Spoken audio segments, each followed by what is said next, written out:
ભાજપમાં કાર્યકર્તાઓને ફક્ત ગાભા મારવા માટે જ રાખવામાં આવે છે એવો ટોણો મારતા વિપક્ષની વાતોને ભાજપે પોઝિટિવ રીતના સિરિયસ લીધી।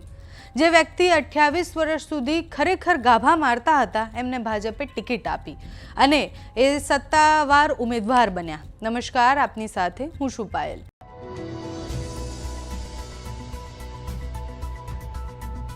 ગુજરાતની રાજનીતિમાં એક અનોખો અને પ્રેરણાદાયી કિસ્સો સામે આવ્યો। ભારતીય જનતા પાર્ટીએ મહેસાણા મ્યુનિસિપલ કોર્પોરેશનની ચૂંટણી માટે રમેશ ભીલને ઉમેદવાર તરીકે જાહેર કર્યા।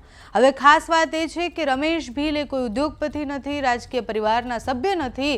છેલ્લા 28 વર્ષથી એ મહેસાણા જિલ્લા ભાજપ કાર્યાલયના પંચામૃતમાં પટ્ટાવાળા તરીકે કામ કરી રહ્યા છે।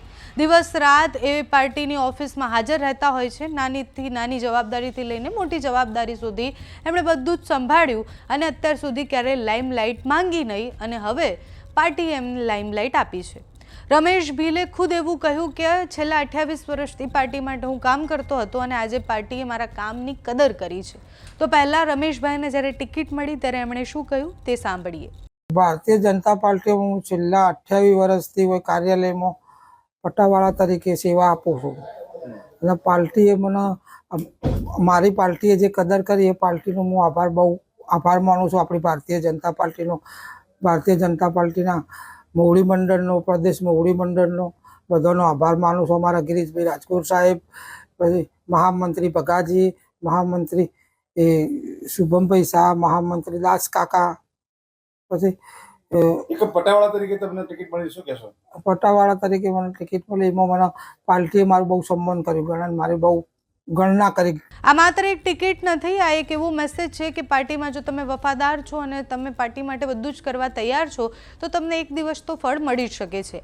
માત્ર મહેસાણાની જ ચર્ચા નથી, બીજી અનેક એવી સીટ છે જેની ચર્ચાઓ ખૂબ થઈ, જેમાં રસપ્રદ ઉમેદવારો ઉતારવામાં આવ્યા।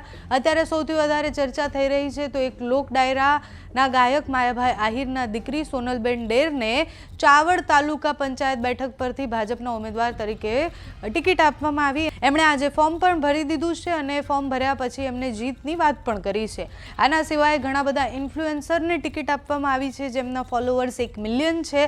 સિંગર્સને ટિકિટ આપવામાં આવી છે, યંગ છોકરા છોકરીઓને ટિકિટ આપવામાં આવી છે।